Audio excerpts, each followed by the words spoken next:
Let's say you want to delete a row. So then you just go here where the numbers are written. So right click and then click on delete rows, and that particular row is deleted. You can go to edit and then undo to undo the change that you made.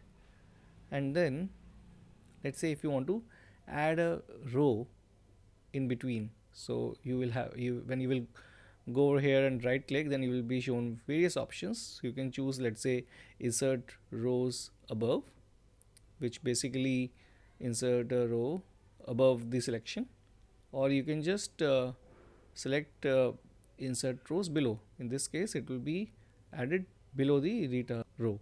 And if you want to delete this row, then you just right click and select delete rows, and then again right click and delete rows. So this is how you add or delete rows. Similarly you do it with columns as well. If you will right click, then you will see before or after for inserting the columns.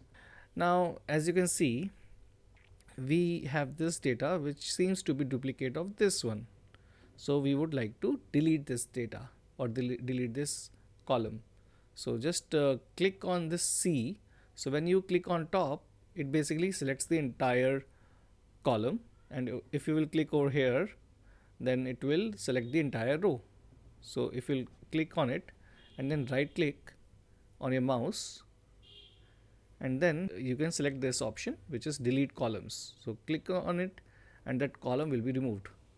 So now we are left with a unique data. So in a typical table, we don't like to have duplicate columns or rows. There could be some cells which would have duplicate data, but it is fine as long as they represent unique data points across the row or column. Thanks so much for watching this tutorial. If you liked it, please subscribe to our YouTube channel, and if you didn't, then leave a comment so that we can improve it further. Do watch these suggested tutorials to learn even more, and do let us know what you want to learn on Being Skilled.